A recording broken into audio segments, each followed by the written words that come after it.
خواتین کیا اپنی رمی خود کریں گی؟ خواتین مکلف ہیں، اپنا طواف انہوں نے خود کیا، احرام کی نیت خود کی، تو رمی بھی خود کریں گی۔ کیا عورت دستانے، موزے یا بند جوتے پہن سکتی؟ یہ جو پابندیاں ہیں دستانے، موزے، بند جوتوں کی، یہ مردوں کے لیے ہے، ٹھیک۔ عورتوں کے لیے پابندیاں نہیں ہیں۔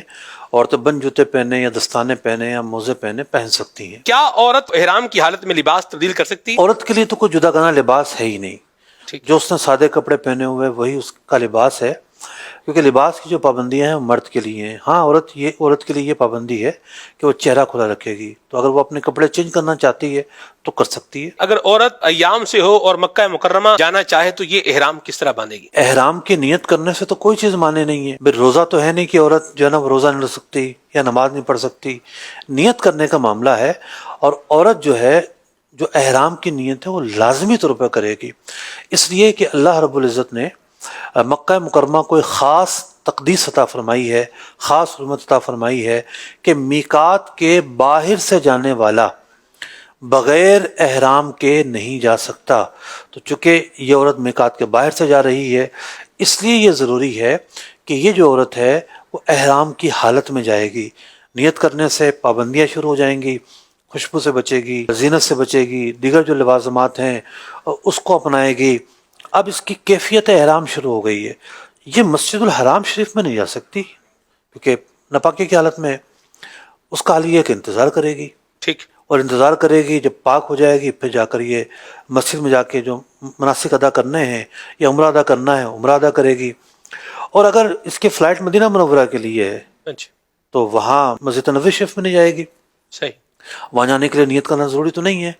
مدینہ منورہ سے مکہ جانا ہے تو مکہ شریف جاتے ہوئے بھی یہی معاملہ اختیار کرے گی کہ نیت کر کے جائے گی، اور نیت کر کے جانے کے بعد انتظار کرے گی۔ یہاں پر کچھ خواتین اپنے معاملات شیئر نہیں کرتی، خاموشی سے بیٹھی رہتی ہیں، کیونکہ ان کو کوئی ارام تو باندھنا نہیں ہے الگ سے کہ پتہ چلے کہ تبدیلی آ رہی ہے۔ نیت سے ہی تبدیلی آتی ہے ان کے یہاں تو، اب وہ جب پہنچ جاتی ہیں اور پھر مردوں کو پتہ چلتا ہے کہ کوئی خاتون کا یہ معاملہ ہو گیا، اور پھر یہ پتہ چلتا ہے کہ انہوں نے تو نیت ہی نہیں کی، اب وہ بڑا مشکل ہو جاتا ہے۔ اب یہ میقات پر جائے پھر نیت کر کر آئے، تو اس سے بہتر ہے کہ آگاہی ہونی چاہیے، انڈرسٹینڈنگ بھی ہونی چاہیے فیملی کے اندر، اور نیت کرے گی، نیت سے کوئی چھوٹ نہیں ہے، نیت کرنے کے بعد وہاں جا کر انتظار کرے گی۔ عورت کو تلبیہ، طواف کی دعائیں وغیرہ کتنی آواز میں پڑھنی چاہیے؟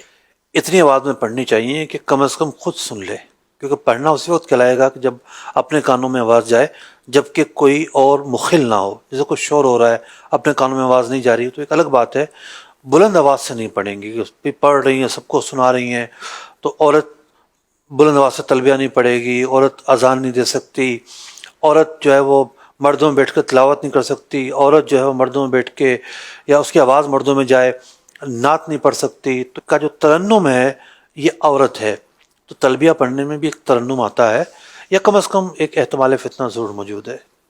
عورتوں کے لیے کیا افضل ہے، خانہ کعبے کے قریب سے طواف کریں یا دور سے؟ عورتوں کے لیے رش سے بچنا ضروری ہے، رش ہے اور خانہ کعبہ کے قریب رش ہوتا ہی ہوتا ہے۔ تو بہار شریف میں ہے کہ جی رات کو عورتوں کو طواف کے لیے لے جایا جائے، تو آج تو رات کو بھی رش ہے، تو رات کو بھی چونکہ رش ہے لیکن بہرحال قدر کم ہوتا ہے۔ جیسے خاص طور پر جو ایک طبقہ ہے جو عشاء کی نماز پڑھ کے سو جاتا ہے اور تہجد میں آتا ہے، غالب جو حجاج ہیں ان کی یہی عادت ہے۔ تو ایسے میں یہ جو وقت ہے 11 بجے سے لے کر رات 1 بجے تک کا وقت، اس میں کچھ چھیڑ مل جاتی ہے اور آسانی سے جو ہے وہ طواف کیا جا سکتا ہے، اتنی آسانی سے کہ بندہ کندھے سے کندھا نہ چھلے۔ یہ بات ہو رہی ہے سابقہ مشاہدات کی روشنی میں، لیکن اس مرتبہ جو رمضان میں رش ہوا ہے، سنا ہے ایسا رش کبھی حج میں بھی نہیں ہوا۔ تو اگر اتنے زیادہ ویزے جاری ہو جاتے ہیں یا اتنے زیادہ لوگ آ جاتے ہیں حج کرنے کے لیے بھی، تو پھر تو رات میں بھی بڑا مشکل معاملہ ہوگا۔ بہرحال اگر سمجھتی ہے کہ مطاف میں بالکل جگہ نہیں مل رہی اور مردوں سے مس ہونے کا معاملہ ہے، تو برآمدے میں بھی جگہ ہے، وہاں سے کر لیا جائے، تھوڑا سا طویل ہو جائے گا، چھت سے کر لیا جائے۔ تو مردوں کے اختلاط سے مراد ہے مس ہونے سے جتنا بچ سکتی ہے اتنا ہی بچے گی۔ حجر اسود کا استعلام یا ملتزم پر حاضری کی صورت میں عورت کیا خیال رکھے؟ دیکھیے فی زمانہ جو کیفیت ہے وہ تو یہی ہے کہ جو شخص خود جا کر حجر اسود کا استلام کرنا چاہتا ہے، یعنی اشارہ نہیں کیا اور جا کے اس نے ہاتھ سے استلام کیا ہے یا چوما ہے، چوم کر استلام کیا ہے، اس کی ہڈیاں پسلیاں جب تک ایک نہ ہو وہ نہیں کر سکتا۔ اتنا رش، اتنا دبا دیتے ہیں لوگ، اور مطلب میں نے مبالغتاً کہا ہڈیاں پسلیاں، جی جو لوگ نکل رہے ہوتے ہیں نا، کر تو لیا، آپ نکلے کیسے، پیچھے کیسے ہوں، تو جس طریقے سے اوپر لوگ اچھال رہے ہوتے ہیں ان کو، تو اب عورت اتنے رش میں کیسے کرے گی؟ بعض بد نصیب عورتوں کو دیکھا ہے میں نے کہ وہ اتنے رش میں بھی مردوں میں گھسی ہوتی ہیں، یہاں تک کہ ملتزم کے لیے بھی گھسی ہوتی ہیں۔ مطلب پچھلی مرتبہ کی بات ہے، میں نے ملتزم پر جانا چاہا، اب مرد ہو تو بندہ انتظار بھی کر لیتا ہے، پیچھے کھڑا ہو جاتا ہے، آگے والا ہٹے گا تو پیچھے چلا جائے، اب کھڑی ہیں وہاں پہ ساری عورتیں، اسی طریقے سے ایک سائڈ سے عورتیں کھڑی ہوئی ہیں۔ تو میں سمجھتا ہوں کہ حجر اسود میں بھی کوئی وقت ہونا چاہیے کہ اس وقت میں صرف خواتین ہی کریں گی، مرد قریب نہیں آئیں گے، تب تو عورتوں کو کوئی موقع مل سکتا ہے، ورنہ تو عورتیں دور رہیں گی، اور دور رہ کر ہی جس طریقے سے عام مرد اشارے سے کرتے ہیں، یعنی وہ مرد جن کو موقع نہیں ملتا تو یہ بھی اشارے سے استلام کرے گی۔ سعی کے دوران عورت کس چیز کا خیال رکھے کہ سعی آسانی سے کر لے؟ سعی کے دوران مردوں کو ایک مخصوص حصے میں دوڑنا ہوتا ہے، تو یہ دوڑنا صرف مردوں کے لیے ہے، عورتوں کے لیے دوڑنا نہیں ہے۔ تو بعض اوقات دیکھا گیا ہے کہ عورتیں بھی بھاگ رہی ہوتی ہیں، تو ایسا بالکل بھی نہیں ہے۔ احرام سے باہر آنے کے لیے عورت چوتھائی بالوں کا حساب کیسے لگائے؟ اگر تو کسی عورت کے بال بالکل برابر ہیں، نیچے سے جو بال ہیں بالکل ایک ساتھ ہیں، پھر تو حساب لگانا بڑا آسان ہے۔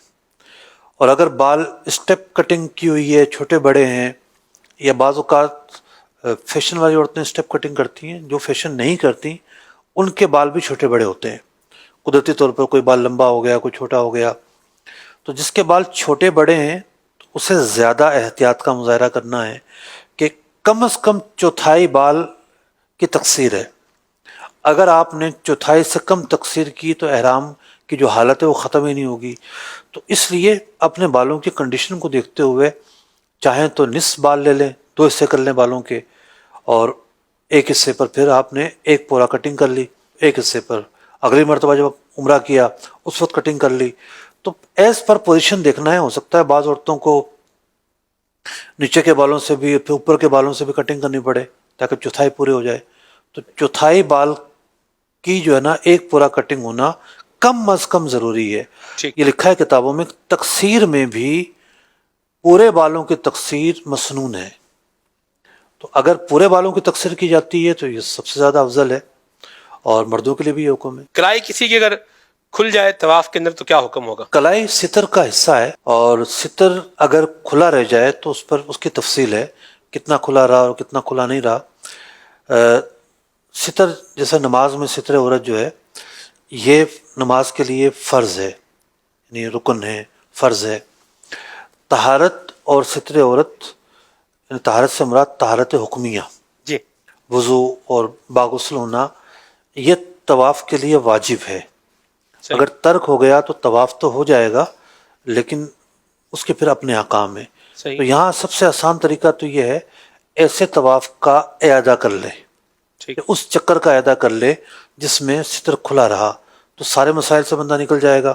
ٹھیک۔ اور اگر اعادہ نہیں کیا تو پھر پوری تفصیل ہوگی، کتنا کھلا رہا اور کتنا نہیں کھلا رہا، اس کی تفصیل 27 واجبات حج میں لکھی ہوئی ہے۔ عورت اگر امید سے ہو، حاملہ ہو اور طواف کے دوران تھک جائے تو کیا ایک آدھا گھنٹہ وقفہ کر کے باقی طواف کر سکتی؟ جس کو جتنی دشواری اور پریشانی ہے اتنی اس کو رخصت ہوگی۔ اصل تو یہ ہے کہ طواف کے دوران وقفہ نہ ہو، یہ اصل ہے۔ یہاں تک لکھا فقہا نے کہ جو عمرہ کر رہا ہے وہ طواف اور سعی میں بھی وقفہ نہ کرے، مطلب کسی اجنبی جو کام ہے اس کو بیچ میں داخل نہ کرے۔ اگر کوئی طواف کے پھیروں میں بھی وقفہ کرتا ہے اور عذر ہے، جب عذر ہے تو اس کو رخصت حاصل ہوگی۔ عورتوں کا پیدل حج کرنا کیسا؟ ممنوع تو نہیں ہے، جو نیکیاں اور ترغیب موجود ہے مردوں کے لیے ان کے لیے بھی ہوگی، ہے بڑا دشوار۔ نارملی خاص طور پہ شہر کے رہنے والے جو خواتین ہیں وہ زیادہ پیدل نہیں چلتی، گاؤں دیہات میں تو پھر بھی پیدل چلنا ہو جاتا ہے، چھوٹے شہروں میں جب بائک کا اتنا رواج نہیں ہوتا، لیکن بڑے شہروں میں رہنے والی خواتین اتنا پیدل نہیں چل پاتی تو دشواری ہوتی ہے۔ وقوف عرفہ میں عورتیں کن چیزوں کا خیال رکھیں؟ دیکھیے سب سے پہلے تو اس بات کا خیال رکھیں کہ عورتوں میں جو بڑا وصف پایا جاتا ہے کہ جہاں بیٹھیں گی وہاں پھر آوازیں آنا شروع ہو جاتی ہیں. باتیں کرنے کی زیادہ عادتیں ہوتی ہیں عورتوں کو، جہاں بیٹھتی ہیں ان کی بنبناہٹ کی گونج ہو جاتی ہے. تو خاص اس بات کا اہتمام کرنا ہے کہ آج آپ کی توجہ صرف اللہ کی جانب ہو. واہ. آج آپ بھول جائیں دنیا کو. عرفات مطلب حالت احرام کس چیز کا نام ہے؟ دنیا کو بھول جانے کا نام ہے. آپ حالت احرام میں موجود ہیں، اور آج کا دن تو فرض اعظم ہے. آج کے دن تو آپ نے اللہ کی طرف توجہ رکھنی ہے. تو خاص طور پر اس بات کا خیال رکھیں، اور ہر وہ کام جو تشویش کا باعث بن سکتا ہے اس سے بچیں، کہ آپ کی توجہ جو کسی اور جانب کرے اس سے بچنا ضروری ہے. عورتیں مزدلفہ میں کتنا وقت گزار کر واپس جا سکتی ہیں؟ عمومی حالات میں تو عورتوں کے وہی احکام ہیں جو مردوں کے ہیں. مزدلفہ کی بات کر رہا ہوں کہ رات کا وقوف کیا انہوں نے، پھر انہوں نے خاص جو واجب وقوف ہے وہ کیا. البتہ بعض صورتیں ایسی ہیں کہ کوئی آزار ہوں تو جو وجوبی وقت ہے، یعنی جو وقوف مزدلفہ واجب ہے مزدلفہ کا، اس سے ان آزار کی وجہ سے عورتوں کو رخصت مل جاتی ہے. آزار ہو اس وقت کے بعد. حج کی قربانی عورت پر بھی واجب ہے؟ جی ہاں، عورت پر بھی حج کی قربانی واجب ہے، جبکہ یہ حج افراد نہ کر رہی ہو. اگر ایام شروع ہو جاتے ہیں تو طواف وداع کا کیا حکم ہوگا؟ اگر تو اس کے پاس وقت ہے انتظار کا تو انتظار کرے گی، اور اگر کوچ کر جانا ہے تو پھر طواف وداع جو ہے وہ اس پر ساقط ہو جائے گا. مشورہ دیں گے کہ طواف زیارت جب کر لیتی ہیں، ان کے پاس موقع ہوتا ہے، وقت ہوتا ہے، انہیں پتہ ہوتا ہے کہ میرے ایام شروع ہونے والے ہیں، تو کیا مشورہ دیں گے؟ دیکھیے، کوئی بھی طواف جو طواف زیارت کے بعد کیا جائے وہ طواف وداع بن جاتا ہے. آپ نے نفل نیت سے کیا، کسی اور نیت سے کیا، جو طواف زیارت کے بعد طواف کیا جائے گا وہ طواف وداع بن جائے گا. تو اگر تو ایسا طواف کر لیا تھا تب بھی بڑی ذمہ ہو گئی، اور اگر پتہ ہے کہ معاملات 19-20 ہو سکتے ہیں تو پھر تو اہتمام کرنا لازمی ہے نا. اچھا، پھر یہی مسائل طواف زیارت میں بھی ہو جاتے ہیں. طواف زیارت میں تو ویسے تو یہ ہے کہ جو ایام نہر ہیں اس میں طواف کرنا ہے، لیکن اگر یہ ایام آ گئے کسی عورت کے تو پھر وہ تاخیر کرے گی اور بعد میں طواف زیارت کرے گی. طواف زیارت کے بغیر کوئی رعایت اور چھوٹ نہیں ہے. طواف زیارت کا کوئی بدل نہیں ہے. طواف زیارت کرنا ہی حل ہے. پاکستان آ گئی تب بھی واپس جانا پڑے گا.